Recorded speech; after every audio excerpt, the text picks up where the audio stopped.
Go ahead and turn your Bibles to Genesis chapter number 8. And we're going to be visiting with Noah and his family one last time before we kind of keep moving on in our answer series. Now, originally for today, like I mentioned before, the lesson was going to be on the Ice Age and how it kind of fits into the Bible. But there's something that I think is a little more practical that I'd like to cover instead, and that is that this world is constantly changing. And as Christians, we need to learn how to roll with the changes. Now, the Ice Age is very interesting, and biblically, we can find different ways that it fits in. Now, the Bible doesn't have a particular verse that says, there was an Ice Age, verily saith the Lord. But we do find some very interesting things. So, for example, the environment was perfect for an Ice Age after the flood. The oceans would have been extremely warm, and the atmosphere would have been very cold, setting it up perfectly to have massive amounts of snowfall. It's really interesting, but if you look at the book of Job, Job talks about ice and snow a lot, and he would have been right in that time period for that Ice Age. And another interesting thing, typically you think of Israel as being kind of, hot. And yet, the Bible has a lot of references to there being snow there at different points in time. But really, what we want to talk today about is changes. Okay? Things are constantly being remade. Things are constantly shifting. Things are just different on a day-to-day basis. I know the world has changed so very much from when I was a kid. And it seems like every year the changes are coming faster and they're coming harder. And the Bible talks a lot about handling those changes. And it also talks about what remains, what is faithful, what does not change. And so those are the two things we're going to be looking at today. But before we do, let's go ahead and look at a memory verse once again. John 10:9 tells us, I am the door. By me, if any man enter in, he shall be saved and shall go in and out and find pasture. Now, we're going to be picking up in Genesis chapter 8, and we're going to be looking at verse number 20. And here's what the Bible says. And Noah builded an altar unto the Lord, and took of every clean beast and of every clean fowl, and offered burnt offerings on the altar. So Noah and his family, they get off the ark. And the very first thing they do is they offer some sacrifices of praise and thanksgiving, which makes sense. I'd be thankful too. After spending over a year on a floating zoo, it'd be nice to be able to get out and stretch your legs. I can't handle a long car trip. I can't imagine what it was like handling something like that. To finally be on steady ground once again, to get off of kind of the cramped, candlelit corridors of the ark, and to go into a bright and shining and brand new world. And I think of as they kind of got off that mountain, they would have been on a mountain. Imagine looking around at the scenery, and everything is brand new. It's a whole new world. Everything that used to be there, everything that they were familiar with was completely gone. Everything had changed. We pick it up in verse 21, and the Lord smelled the sweet savor, and the Lord said in his heart, I will not again curse the ground any more for man's sake, for the imagination of man's heart is evil from his youth. Neither will I again smite any more every living thing as I have done. Then we see God's perspective on this great change and how refreshing it must have been to God. One of the things I love about spring is when those first rains start coming and it starts washing away winter. You have all that dirt and that dust from those snowbanks that kind of piles up, and it's not until the rain comes that it really starts to freshen things up. The trees start budding again. The grass starts getting green again. I love green grass. I love the smell of it. It's great to hear lawnmowers once again buzzing in the neighborhood rather than snow blowers. We'll see what happens later today. I'm kidding. But it's a wonderful thing. It's refreshing. And I think of how God must have looked at this world. And once again, the wickedness was great. The imagination was only evil continually. And now it could start fresh. There was a reset button. There was a clean slate to work with. And God tells us this, while the earth remaineth, seed time and harvest, and cold and heat, and summer and winter, and day and night shall not cease. Now, I brought up seasons a couple times, and seasons are a wonderful thing. Winter gets a little hard, but then we start bringing in spring and summer, and my personal favorite is fall, and it's wonderful, these seasons of change. And personally, I love the first snowfall. The 23rd gets a little old, but the first one is fantastic. Being able to enjoy these seasons, being able to enjoy these changes. Now, the Bible doesn't tell us what those seasons were like prior to the flood. But here we see, there's spring, there's fall, there's winter, there's summer, and these changes are going to become normal. There are these seasons of life that Noah and his family are just going to have to get used to. And the changes are going to keep coming. I think of Noah and his family as they're stepping off that ark and they're looking out over the world. Again, it's empty. The old things are passed away. They are wiped clean. And imagine trying to look for something familiar, a landmark, just something, anything at all to kind of, give them their bearings. But everything was brand new. And in this change, it would have felt like they were just completely lost. Here they're up on the top of a mountain looking out and thinking, okay, now what? And I think of what must it have been like to be Noah and his family. Okay, build the ark, get all this done, get the animals, we all survive, we get through this tough, turbulent time, and we get off, and then we're done, and now what? And there must have been kind of, okay, we made the offering, the animals are scattering abroad, okay, that's great. What do you want to do next? They have to completely rebuild everything. And there must have been, at least in some part, this feeling of nostalgia. We read about some other people that had nostalgia in Numbers chapter 11, verses 5 through 6. The children of Israel, they had left this old world behind. And it was Egypt, and it was terrible, but even they got a sense of nostalgia for certain things. They say, we remember the fish which we did eat in Egypt freely, the cucumbers and the melons and the leeks and the onions and the garlic, but now our soul is dried away. There is nothing at all beside this manna before our eyes. Here we see the Israelites, and they were in hard bondage. Things were difficult, things were tough, and God brings them out, and they're out in this wilderness, and the way was hard. And it was rapidly changing as they were going from the wilderness, and all of a sudden they're supposed to go into the promised land.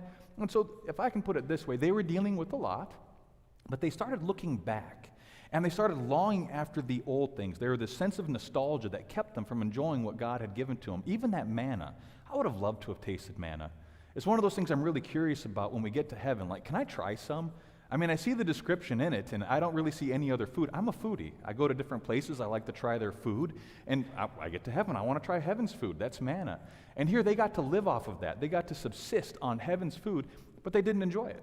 They didn't have to work for it. It was just given to them. They always were filled up. They were never left hungry at any point in time, and yet they couldn't enjoy it because it was different. It wasn't what they were used to. It wasn't what they had before. They couldn't handle the changes, and so they saw nothing good, and the Bible says their soul is dried away. And oftentimes I find in my own life, changes start coming, and things aren't like how they used to be before. There's different phases of life, and I don't want to move through those phases of life. I fear change. One of the greatest areas of change that I fear in my life is my daughters getting older, becoming teenagers. I fear that. I don't look forward to that change. But if I fear it so much I can't enjoy it, then it becomes a problem. And the reality is that change is going to come whether I want to or not. Change is inevitable. The seasons are going to come to pass. We can sit here and we can worry about winter all day long. It's not going to postpone it by a single day. We have to learn to embrace the change, to learn to live with change, because otherwise our soul is going to be dried away. We'll constantly be looking back. And once again, when we look back, we look with rose-colored glasses so that everything looks wonderful. Everything used to be better. And we start getting bitter and frustrated with what is and what God is bringing about in our lives. Ecclesiastes 1:11, the Bible says this, "There is no remembrance of former things, neither shall there be any remembrance of things that are to come with those that shall come after." We can have this idea in our head that, things are changing. They'll never be the same again. It'll just never be like it used to be. It's gone. It's not even going to be remembered. And I think of Noah as he's looking over this barren landscape. And imagine the culture that was lost. People lived for hundreds of years. Imagine the kind of art. Imagine the writings. Imagine the statues. Imagine the buildings that they were able to put together. The technology must have been incredible, having hundreds of years to work on these things. And all of it amounted to absolutely nothing. It was gone. The world had changed. Those things disappeared without a trace. His entire culture was gone. There's something that's kind of fun whenever you're visiting around your childhood home, to kind of revisit those old places. I was in Colorado, and my dad was stationed there for a while, and I went and visited the old house, and that was pretty similar. But then there used to be kind of this dried riverbed that when I was a kid, I'd go and play in all the time. And so I was like, it'd be kind of fun to take my girls out there, and we're going to go see this dried riverbed and let them go and climb up these bluffs and stuff like that. Anyway, so we go walking out there, and everything was different. It was gone. Nothing remained the same. There were trees planted there. There were cows walking all over the place. I went walking for I don't know how long. I could not find the bluffs of my childhood. They were just gone. And it was frustrating. I'm like, those things are going to be forgotten. Those precious childhood memories, they're gone. They're never going to be mentioned again. And Noah, he could have been really frustrated thinking about how many years he poured into that culture. He was over 600 years old when he got on the ark. 600 years of investment. 600 years of pouring his life into people, of pouring his life into his things, of pouring his life into his house. I mean, surely Noah had a great house, and now, what do you got, Noah? Everything's changed. You got an ark. Even looking at that ark, Ecclesiastes chapter 2, verse number 11, then I looked on all the works that my hands had wrought, and on the labor that I had labored to do, and behold, all was vanity and vexation of spirit, and there was no profit under the sun. Here, the author of Ecclesiastes, he's talking about the work of his hands and the years that we pour into something, and it just amounts to nothing.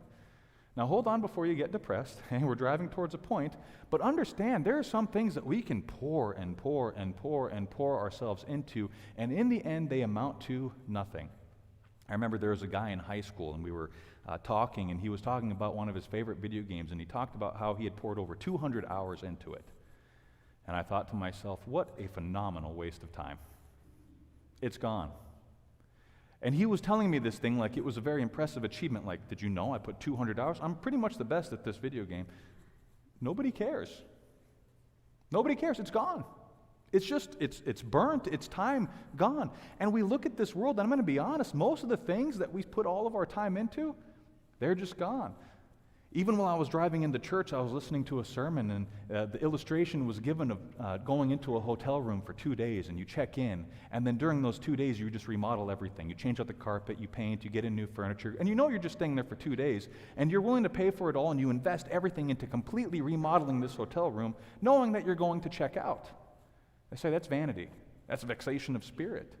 And oftentimes we get so frustrated with the things of this world because we just focus so much onto it, and then it kind of just goes.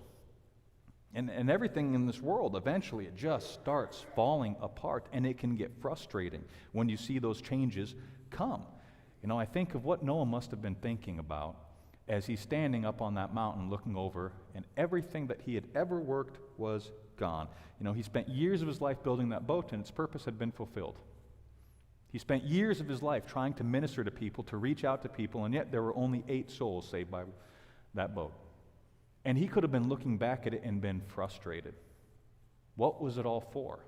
So little is left. Everything else is gone. And I wonder, after being in that cacophony of the storm in Noah's flood, after being around all those animals for that time, how quiet was it on that mountain as he's looking out over this brand new landscape? And penny for your thoughts, Noah. What was going through your head? Oftentimes we don't even like to be alone with our thoughts because we just start getting anxious. We start worrying for the future. We wonder what's next. The Bible says this, Luke 21:26, men's hearts failing them for fear and for looking after those things which are coming on the earth, for the powers of heaven shall be shaken. Now, God actually mentions, when it comes up to the very end times, which I truly believe that we are in, that men's hearts are going to be failing them for fear and for looking after those things which are coming on the earth. You see a people group that their hearts fail when they're looking ahead and they don't see anything good coming down the pipeline. They fear the changes. And I think we're living in a very similar day and age to what's being described here in the Bible. I think that this is a fulfillment of prophecy that we're in because people are not really looking forward to the future anymore. Who knows what's going to happen in a year? Who knows what's going to happen in another 10 years? Things are so different than they used to be. The changes keep coming. During the COVID pandemic, we kept talking about the new normal, and everybody cringed at the new normal because it meant change. We don't like change. It's the motto I seem to have in my life is that next week's going to be easier. Like if I can just fix my car, the next week will be easier. Okay, if I can just get over this cold, the next week will be easier. Okay, if I can just, and something is always coming down the pipeline, and it makes me wonder, okay, what next? What's going to be the next thing? And sometimes it just feels overwhelming, the amount of change that's coming our way, and we just want it to stop. Like, all right, I've had enough of this roller coaster. I want off. I just want to sit still. I don't want any more change, and yet it keeps coming. Ecclesiastes 3:1 tells us, to everything there is a season and a time to every purpose under the heaven. Changes are a part of life.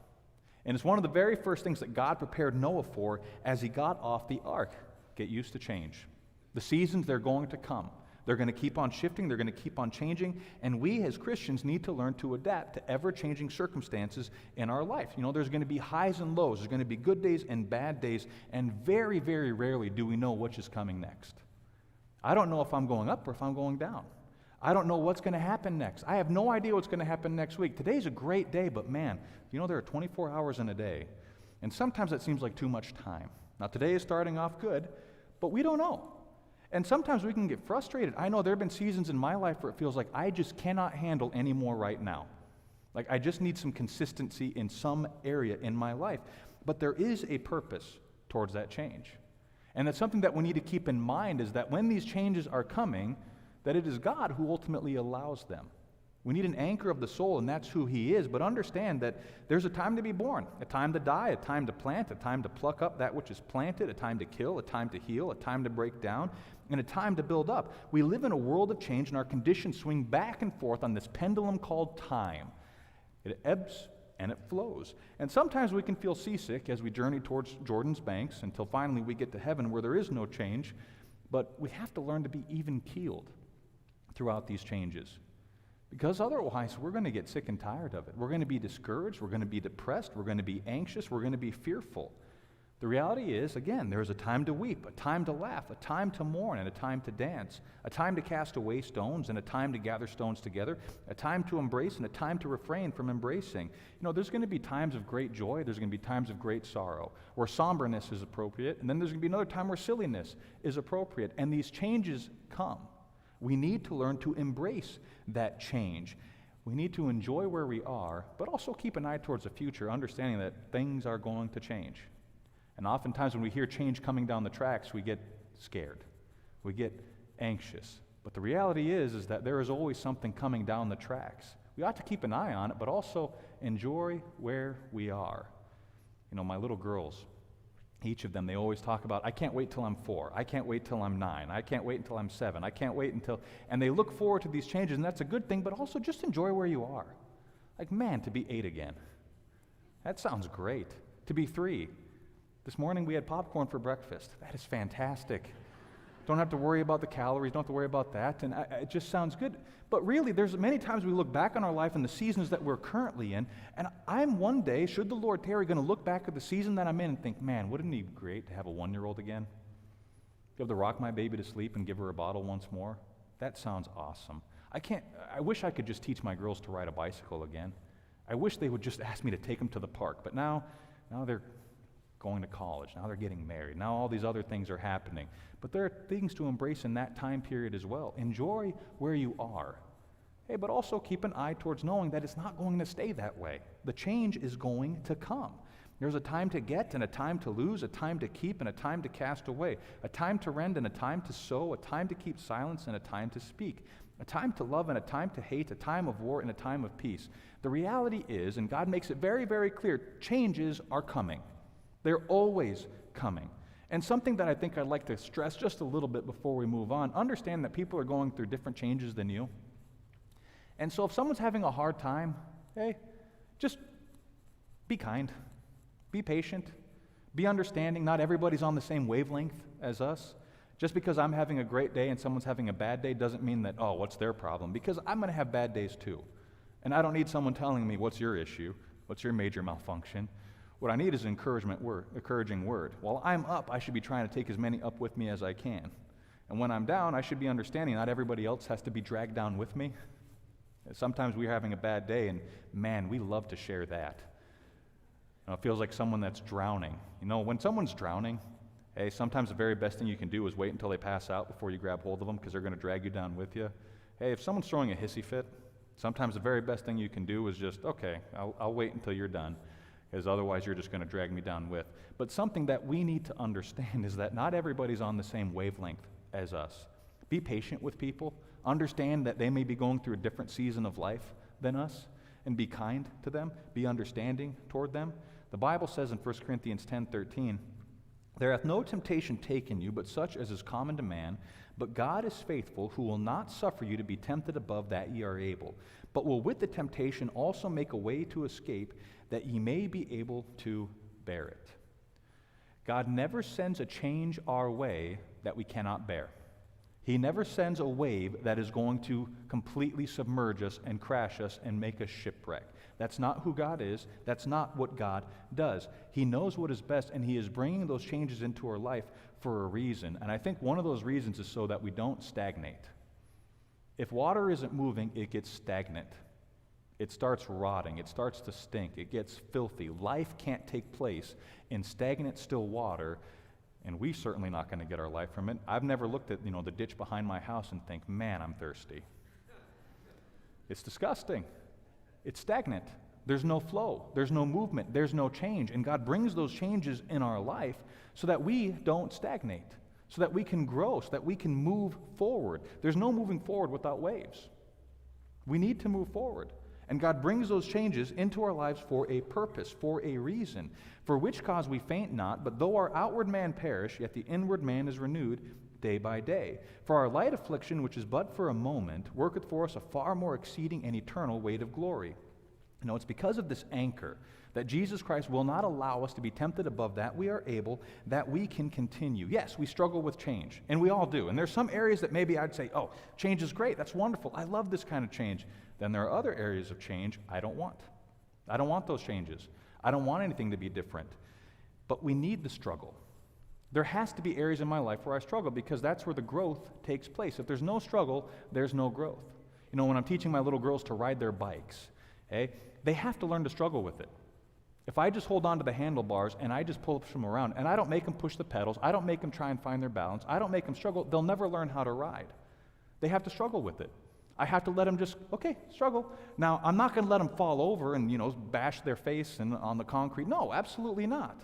I'm going to be there so when they start to tip, I'll catch them. But they have to struggle with it. I think of the same thing. We used to have these chickens. And you can't open the egg for the chick. It has to struggle so that it has the strength to survive. Same thing with the caterpillar going through a chrysalis. It has to struggle, and sometimes it looks like it is a fight, to the death as they're trying to emerge from that thing. But if you open it for it, it'll die. It'll lose the battle. And so God allows us to go through these struggles so that we can grow, so that we can emerge changed. And we need change in our life. If we look at ourselves, we should be honest enough to say that, there are some things that they need to change. I'm not perfect. There are some things that have to change. And in order for that change to be introduced in my own life, God is going to bring different circumstances in to allow those changes to take place. The benefits far outweigh the losses. Noah could have only seen loss, or he could have only seen potential. Fargo, North Dakota, and the Red River Valley, it gets grief because, a lot of people, they come from the south or they come from the mountains and they say, oh, it's just too flat out here. I love the flatness. I really, really enjoy it. I feel like I'm a man of the plains. And you say, why do you love it? It's just potential. It's just fields. Have you seen our dirt? Our dirt is fantastic. That is some dark, rich dirt. I've never eaten dirt, but if I was going to eat dirt, that'd be the dirt that I'd take a bite out of. It is good dirt. There is such potential here. There is such wide open possibilities, and that's what Noah could have seen. Or he could have been looking at the things that used to be, and he could have been frustrated and upset, and a lot of good that would have done him and his family. People would be like, no, Noah, you stay on the ark. We'll go out here, and you come out when you change your attitude. Or you can see the potential. See the opportunity for change. 2 Corinthians 4:18 tells us this, while we look not at the things which are seen, but at the things which are not seen. For the things which are seen are temporal, but the things which are not seen are eternal. We need to learn to look at the things which are not seen. Not looking back at our past and, oh, this is what used to be and this is what I used to see, but instead looking at those things which we can't see. The potential, what could be. There was a house in Comstock. I was living up in North Fargo when we first came back to Fargo, and we were kind of looking around. My family was growing, and we were looking at getting a bigger house, But our budget was a little lackluster, if I may say. But we were looking for these houses, and I saw a house down in Comstock, Minnesota, and I thought, oh, this is perfect. It's about the same kind of travel time to get to church, and it's kind of out in the country. Behind it, there's this wide open field, and I just told you I love these wide open fields, and so I'm going to go take a look at it. So me and my sister, she's a realtor, and so anyway, we drive out there, and we go look at this place, and the first thing you'll notice is that the cement slab going into the house was completely crooked and off kilter. It's Like, okay, that's fine, that's fine. So we go up to the door, and she's like, I couldn't find anyone to get the key, so I don't know if we'll be able to go inside. We'll just have to walk around. But I walk up to it, and it's kind of, it's December, so there's some snow and stuff. Anyway, I go up to the door, and the door is completely off its hinges, and so it swung right open. And so you say, okay, that's not really a benefit. I mean, there's a snowbank that's building up in the entryway. Maybe this is not the best place to be. Raccoons' nests were also to be seen. It's like, no, this is a great opportunity because now we can go inside and we can look. And so the stairways going up into the living room were completely trashed. The wall between, the entryway and the garage, I wanted to check that door, see if I could go in the garage. And when I went and shook the handle, the entire frame of the wall was completely off the base. And so the whole wall shook, and I was like, oh, this is fantastic. All the windows were smashed, and there was, cardboard that was put up over, which really holds up well in winter, by the way. Anyway, so the entire house, there's no drywall, there's no carpet. I mean, it's just an absolute mess. And my sister says, I don't think it's safe here, we need to go. Okay? And I said, I want to buy it. And she said, what are you thinking? It's like, no, you're looking at what is. Okay, what is right now is rat's nests, and it's just a giant mess and everything, but the potential, okay, what it could be is something great. I know what it is now. I know it's a mess, but, with a little bit of elbow grease, it could be a lot more. Now, it took months, it took work, but it did become a lot more. It took some time to convince both my sister and, my wife, but we got it done. We have a beautiful home out in Comstock now. There's the neighbor that sold it to us. He was going to bulldoze the entire place. He was going to turn it into a parking lot, and I think God opened the door. He ended up buying a different shop, so he didn't want to put the parking lot there, so he decided to sell it. And so anyway, after we finished remodeling it, he swung by one day, and he's like, hey, I just wanted to look. And he came in, and the first thing he said was, I didn't see any of this. I couldn't see it. And now, it's brand new. What everybody else looked at as an absolute mess, as a pile of trash, if you see the potential, it can be a lot more. God looks at us. You know what he sees? A lot of potential. But some things have to change. There are some things that have to be torn out. There are some things that have to come down. And they may have been, very useful once upon a time, but the time has passed. It's time to move forward. We need to see what God is doing in our life. Not the things that are, but the things that are not seen. What does God see? What is the potential that he sees in our life? Because he's bringing in those changes so that we realize that potential. And to me, that is exciting. That is a wonderful thing that God cares enough and he sees me and he's decided that he wants to remodel me. He wants to remake me. He's trying to turn me into something else because he sees a worth, he sees a value, he sees a purpose in my life. And so he allows these changes to come to pass. He chose Noah and his family. What an honor. What an opportunity to begin these things new, to go through these changes. And those changes are an incredible, beautiful part of life. Though sometimes they are hard. 1 John 2:17 tells us, and the world passeth away, and the lust thereof, but he that doeth the will of God abideth forever. The Bible tells us over and over again, the things in this world are just not for long. Everything must go, whether we like it or not. I think another reason that God allows change into our lives is that we learn to let go of the temporary. These things aren't going to last.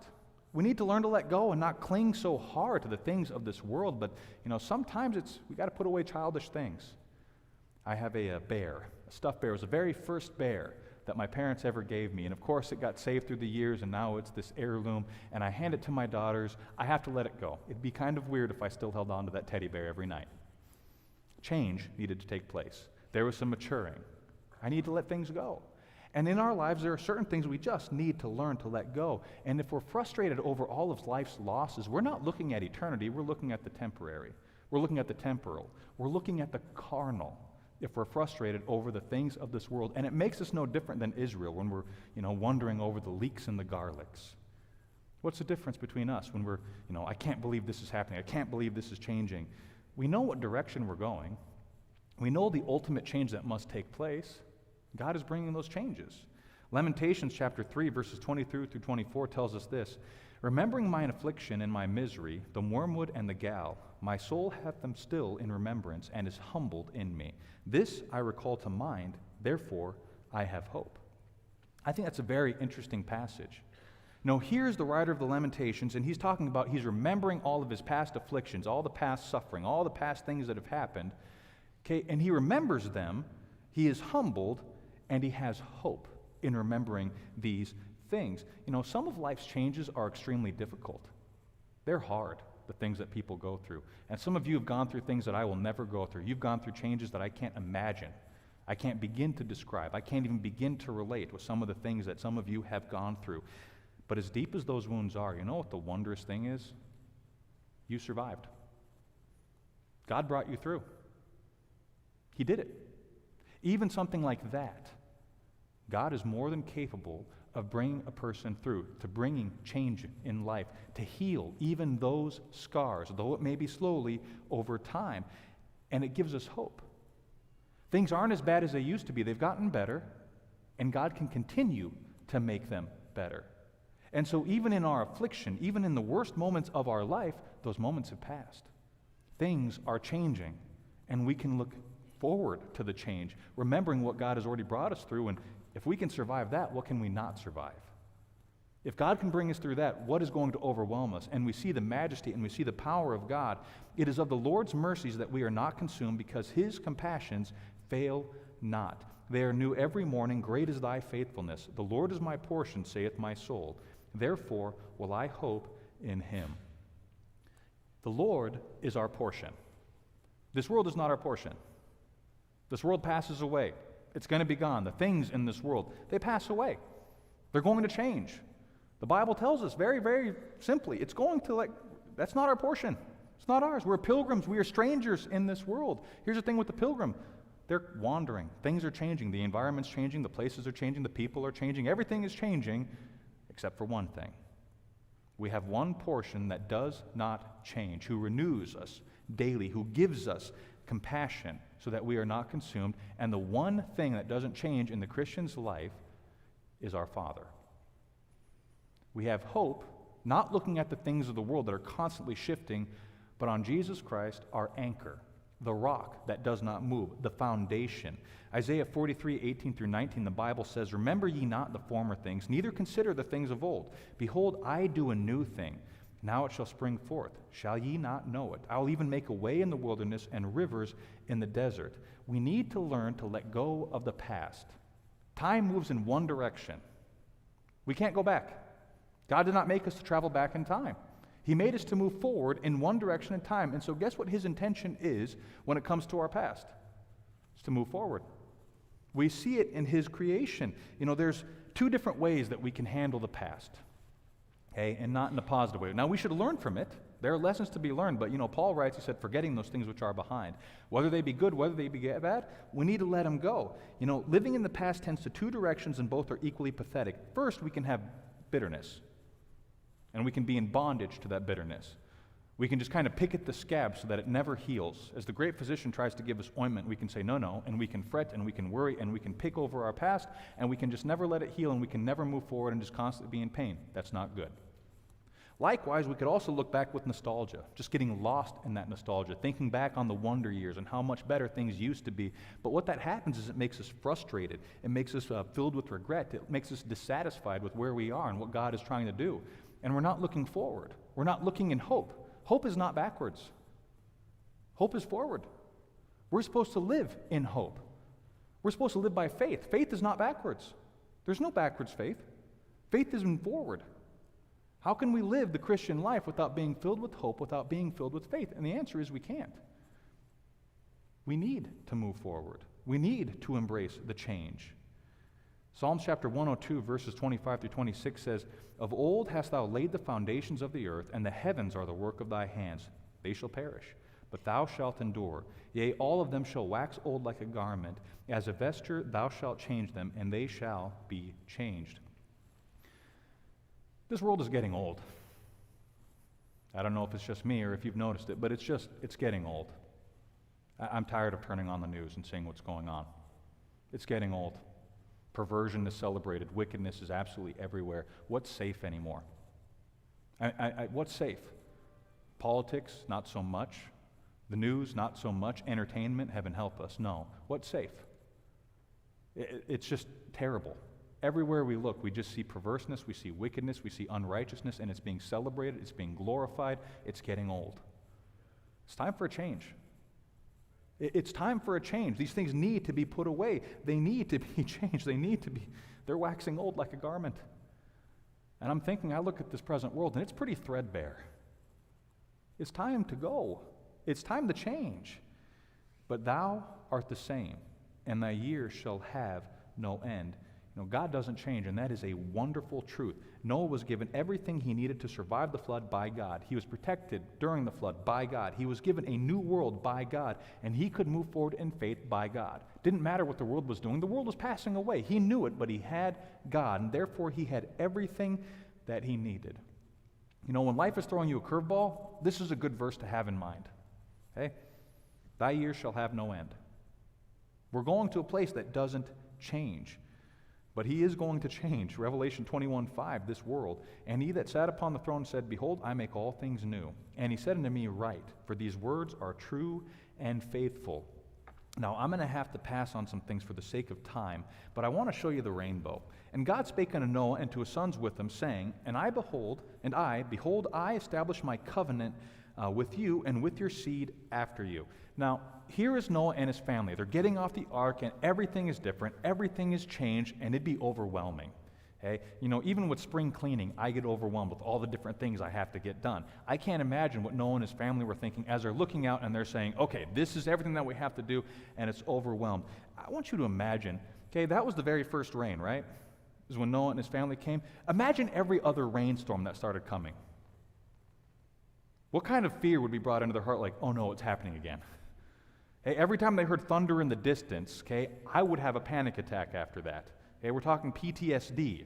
Okay, there's never been a storm like it. There'll never be a storm like it before. That was a wholly new experience. Okay, and that was their first one. Okay, so they got the big one out of the way, if I can put it that way. Okay, but imagine the fear that would have come every time you see those rain clouds coming in.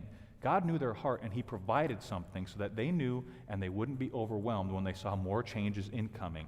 The Bible says, and with every living creature that is with you, of the fowl, of the cattle, and of every beast of the earth with you, from all that go out of the ark to every beast of the earth. Now, I want to mention this very quickly because sometimes we look at God's goodness, and we're going to be looking at a token of God's goodness, but we think for some odd reason there are just some people, and I hope that there's no one in here today, but they think that God's goodness doesn't extend to them. Like somehow, the tokens of God's goodness and his mercy and his grace and his kindness, that goes to the rest of the brethren, but for some odd reason I am exempt. And God doesn't show me tokens for good. God doesn't give me a reason to hope. God gives that's for everyone else, and I believe it's for everyone else, but for whatever reason, it doesn't extend to me. That's not true. That is absolutely a lie. God's grace extends to every person. His kindness and his love and his care is not restricted to any individuals. The ark was open to anyone. They just had to get on board. But even the animals God was paying attention to. Even the humblest of the beasts that were on that ark, God made the same exact promise with them. And every last promise that is in the Bible extends to you as well, if you are his child. If you have entered into that ark of salvation, Jesus Christ, you have the promises. It is a lie if you believe that God doesn't care about you in any way, shape, or form, or that you're going unnoticed, or that your prayers are not heard. That's foolishness. According to what God has said, even the animals are taken care of by him, and you are far better than any animal, once again, according to the word of God. Continuing on, Genesis chapter 9, verse number 11. And I will establish my covenant with you, neither shall all flesh be cut off any more by the waters of a flood, neither shall there any more be a flood to destroy the earth. God said they never have to go through that again. Now, there are some changes in your life that we may have to repeat. There are some lessons that the School of Hard Knocks has to teach us. But there are other things like you only go through once, and that's it. It's done. Okay? Let it be done, by the way. But God, he brings those changes into our life for a reason. And God said, this is the token of the covenant which I make between me and you and every living creature that is with you for perpetual generations. God in his goodness, he left them a token. And that is, of course, the rainbow. After every storm, they would get to see that rainbow. And it's a beautiful symbol, and we'll talk about it more. But God gives us tokens very quickly because I am running out of time. God gave us a token when a great change came into our lives. We were living in Watford City, and we'd been helping a church plant start there for 5 years. I don't know if most of you even know this story. But for 5 years, we had the house in North Fargo, the one that I left to go to Comstock. But we had that house in North Fargo, and we had it rented out to a family. And we decided before we ever went to Watford City that we were going to pray, and the first family that responded to a Facebook ad, that's who we're going to rent it to. So that was our fleece, if you will. And so we put it out there, and a family rented it. That exact same family rented for us for all 5 years. We never had any change in renters. They were the same renters 5 years straight. Well, God called us back here, and it was scary. We had just gotten comfortable in Watford City, not going to lie. Had a nice paying job, we had a nice house, we had our vehicles, everything was kind of squared away. There'd been a lot of changes over the years, but finally we had gotten comfortable, we had gotten settled, and then God brought change into our life. He said, it's time to go back. And it was scary. Honestly, it was scary, and we kept wondering, like, is this the right thing? Are we doing the right thing? Are we sure that the Lord is leading in this way? But we had to step forward in faith and, okay, God, if this is the way you're directing, slam the door in our face if you don't want us to go, but we're going to keep pressing forward. And so we had to take some steps by faith. And eventually, okay, got to the point we're going to sell our house in Watford. Our realtor told us that, the market was not really good. And so it's going to be a while. And so, okay, we'll go ahead and we'll put it on the market. Understand it's going to be a few months out. And that'll give us time to find a place back in Fargo or try and get our renters out. So anyway, we listed it at about noon on Monday, and we had 2 offers by 1 on Monday. And one was for a good deal more than what we even listed it for. That's a token for good, isn't it? It's like, wow, that's incredible. So we accepted the offer, and that same night, I'm thinking, okay, well, the offer that was better, which we're going to take, the offer that was better had one stipulation, and that is that they needed to be moved in on June 23rd. They couldn't go later than June 23rd. They had to be in because that's when his job started. He had to be June 23rd, which left us less than 30 days to get the house ready, move out, and find a place back in Fargo. And now we don't know where we're going to live. Because I had to give my renters at least 30 days notice, and I had less than 30 days. And so I'm asking God, okay, what do I do? Do I go? Do I, get an apartment? Do I try and find, another place to live? Do I try and kick them out? And then, who knows what happens? And so I'm praying about this. I ask the Lord to lead me. I go to bed. Next morning I get up. I do my devotion. Still no direction. Okay, so I go to work. During my lunch break, I get a call from my renters. Guess what they said? They said, hey, Josh, I am just so sorry. I didn't want to do this to you. I hate to break our contract, but here's the thing. Yesterday I got offered a brand new job down in the Twin Cities, and they say I have to be down there on the 20th of June. And so I know it's less than 30 days, but anyway, so we're going to be out on the 20th. I'm going to have it professionally cleaned, and it's going to be ready for you to move in on the 23rd. Is that okay with you? I'm going to have to take some of your rent. Kidding. To the day, to the exact day, and that was a token for good. That was something where, there was a lot of change, and I don't know what in the world we're doing here. But God, this is the way you're directing. We're going to step forward, and God gave us a token, something that even now I can look back on and know, even if there are different hard times here, I can look back and say, no, God brought me here. He's in control. He knew exactly what he was doing. I have that token that no one can take away from me. And God gave Noah a token. He doesn't change. He did the same thing for Noah. He's done the same thing for me. And I bet if you look back in your life, you'll find the exact same thing, that we have a God who does not change, who puts his bow in the cloud. One last thing, and I'm running late, and I got to close, but did you know with the rainbow, we only see half of it? We don't see the other half. You know what the promises of God, with the goodness of God, with the tokens of God? I don't think we even see half of them, of what God has really done for us. A bow is a weapon. That's what a bow is. What direction is it pointed?